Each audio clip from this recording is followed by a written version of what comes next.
नमस्कार, मी पंढरी वाघमारे आणि परत एकदा हा व्हिडिओ मी तुमच्यासाठी घेऊन आलेलो आहे की काल एक जिया या ठिकाणी आपण जो स्क्रीनवर पाहत आहात तो जिया हा काल या ठिकाणी पब्लिश झालेला आहे आणि कदाचित जे शिक्षक भरतीचे मुलं आहेत त्यांच्या मनामध्ये असा पण संभ्रम निर्माण होऊ शकतो की नेमकं शासनाचं चालू काय आहे म्हणून. बरोबर आहे.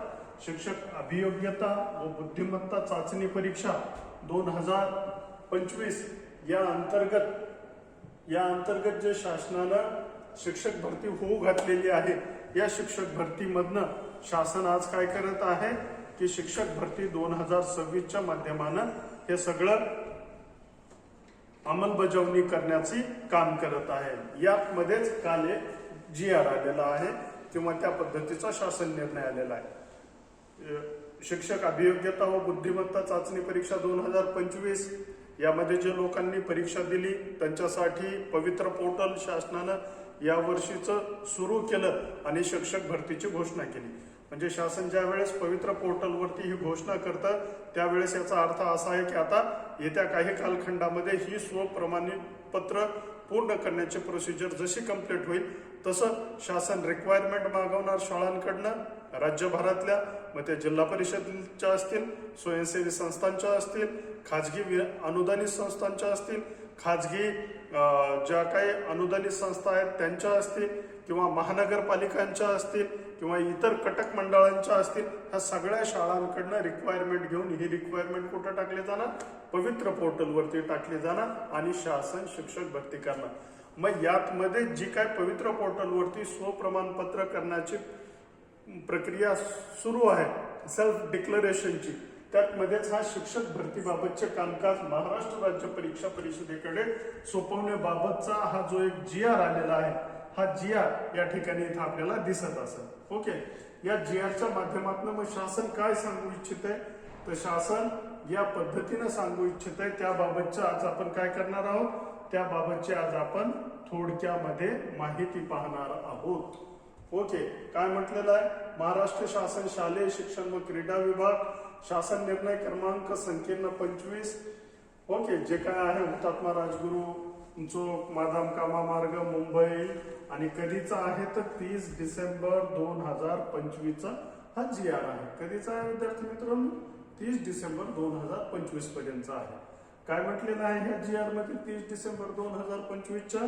तर ह्या GR मध्ये जे म्हटलेलं आहे, जी प्रोसिजर आज आपण कशावरती करत आहोत, पवित्र पोर्टलवरती करत आहोत, त्या संदर्भानं या GRचा अर्थ जाणून घेणं किंवा या GRला काळजीपूर्वक वाचणं हे आवश्यक आहे. कारण का, तर ज्या आपण आतापर्यंत TET परीक्षा दिली, TIT परीक्षा दिली आणि या माध्यमातून आता आपण शिक्षक भरतीला सामोरे जात आहोत पवित्र पोर्टलच्या माध्यमातून. आतापर्यंत ही सगळी प्रोसिजर कोण करत होतं? तर आतापर्यंत ही सगळी परीक्षा शिक्षण आयुक्त कार्यालय पुणे यांच्या मार्फत चालायची, म्हणजे आयुक्तांची देखरेख ह्या सगळ्यावर होती.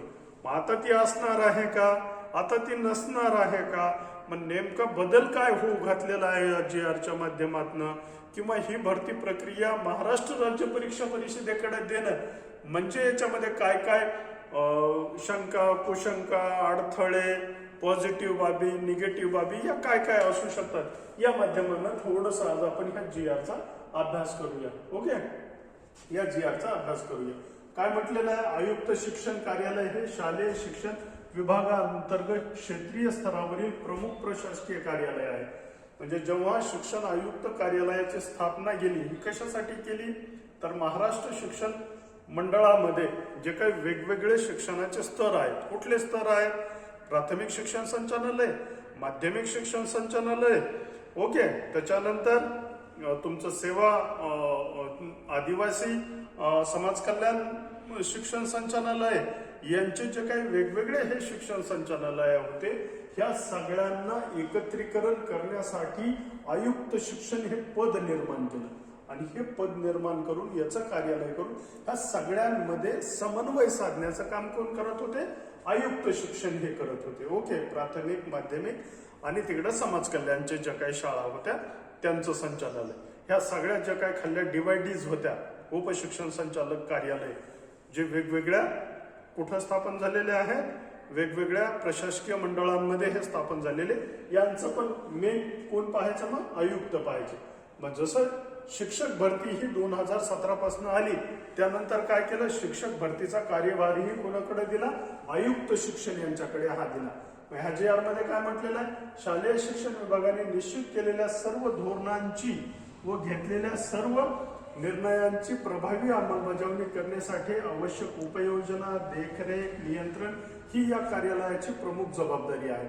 म्हणजे काय, दुसरे जे काय धोरण आहे शासनाने घेतलेले, निर्णय आहेत शासनाने घेतलेले, याची अंमलबजावणी कोण करायची आहे, आयुक्त शिक्षण यांनी करायची आहे. सन 2017 पासून या कार्यालयाअंतर्गत पवित्र पोर्टल मार्फत शिक्षक भरतीची कार्यवाही करण्यात येत आहे. पण भरतीची कार्यवाही वेळोवेळी करावी लागत असल्याने व त्यात विविध टप्पे समाविष्ट असल्याने ही निरंतर चालणारी काहीशी वेळखाऊ प्रक्रिया आहे. म्हणजे आयुक्त शिक्षक यांना काय करावं लागलंय, याला वेळ द्यावा लागलेला आहे. याला वेगवेगळ्या पद्धतीनं त्या सगळ्या प्रोसिजर मध्ये गुंतून राहावं लागलेलं आहे. वेळखाऊ प्रक्रिया. शिक्षक अभियोग्यता व बुद्धिमत्ता चाचणी संपन्न झाल्यानंतर उमेदवारासाठी स्वप्रमाणीकरणाची सुविधा उपलब्ध करून देणे, जाहिराती स्वीकारणे, त्याचप्रमाणे उमेदवाराचे निकष, प्रवर्गानुसार सामाजिक व समांतर आरक्षण, उमेदवाराच्या प्राधान्यक्रमानुसार त्या प्रवर्गासाठीचा कट ऑफ निश्चित करणे, उमेदवाराची शिफारस करणे इत्यादी बाबी काटेकोरपणे हाताळाव्या लागत असत. ह्या सगळ्या कोण हाताळत होतं, शिक्षण आयुक्त कार्यालय हा हाताळत होतं. म्हणजे स्वप्रमाणीकरणाच्या प्रक्रियेपासून, जाहिरात काढण्यापासून, TETच्या परीक्षेची जाहिरात, TITच्या परीक्षेची जाहिरात, स्वप्रमाणीकरण, पवित्र पोर्टल, जाहिराती स्वीकारणे, शाळाकडनं ज्या व्हॅकंट सीट आहेत त्या स्वीकारणे, त्याच्यानंतर उमेदवाराचे विषय, प्रवर्गानुसार सामाजिक आरक्षण पाहणं, उमेदवाराचा प्राधान्यक्रमानुसार त्या प्रवर्गासाठीचा कट ऑफ निश्चित करणं, तो उमेदवारांना सांगितणं, त्यांच्याकडनं पसंती क्रमांक भरून घेणं, ही सगळी जी काही प्रोसिजर आहे ही कुठून चालायची, आयुक्त शिक्षण कार्यालय पुणे यांच्या मार्फत ही प्रोसिजर चालायची. आणि हा सगळा कार्यभार हा आयुक्त कार्यालयावरती होता. ह्या कामाच्या ताणामुळे मग आता पहा पुढे काय म्हटलेलं आहे त्यांनी, वेळखाऊ इत्यादी बाबी काटेकोरपणे हाताळाव्या लागत. त्यामुळे आयुक्त शिक्षण कार्यालयाचा बहुतांशी वेळ या कामासाठी खर्च होत असे.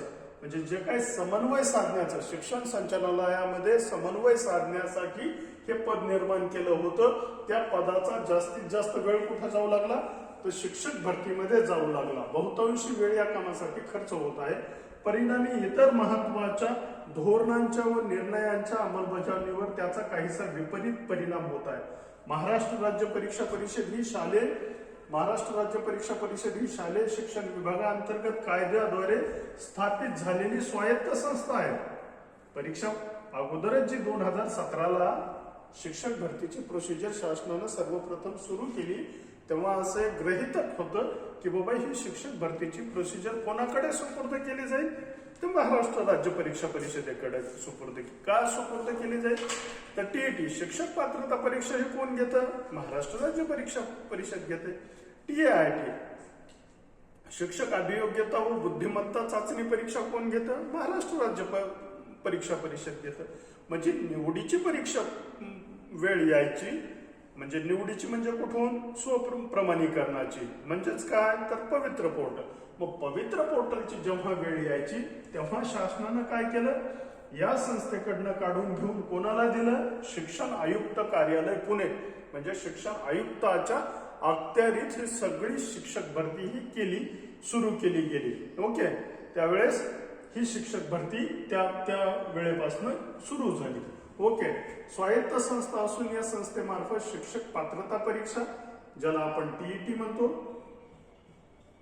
TET कोण घेतं, महाराष्ट्र राज्य परीक्षा परिषद. शिक्षक अभियोग्यता व बुद्धिमत्ता चाचणी TIT कोण घेतं, ऐकताय ना, शिक्षक अभियोग्यता व बुद्धिमत्ता चाचणी परीक्षेचे आयोजन केले जाते.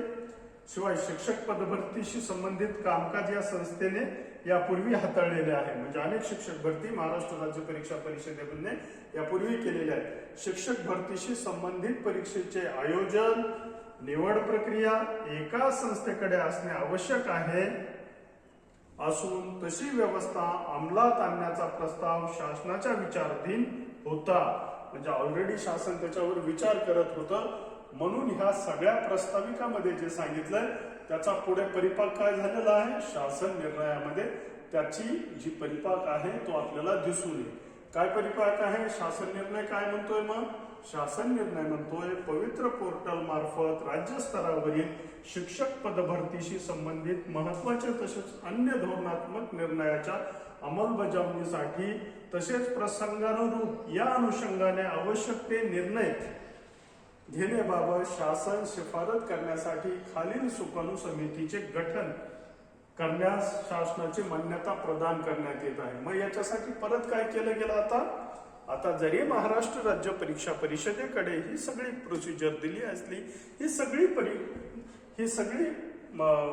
प्रोसिजर प्रक्रिया परिषदेकडे ढकलण्यात आली असली किंवा त्यांच्याकडे याची जबाबदारी सोपवण्यात आली असली, तरी पण एक सुकाणू समिती नेमलेली आहे आणि महाराष्ट्र राज्य परीक्षेमार्फत जरी परीक्षा घेणार असेल तरी शेवटी जो मेन त्याचा जे सुकाणू समिती आहे त्याचे अध्यक्ष कोण आहेत पहा, शिक्षण आयुक्त महाराष्ट्र राज्य पुणे. म्हणजे परत शिक्षण आयुक्तच्या सगळ्या देखरेखीवर ध्यान ठेवतील किंवा ते मुख्य असतील किंवा त्यांच्याच मार्गदर्शनाखाली किंवा त्यांच्याच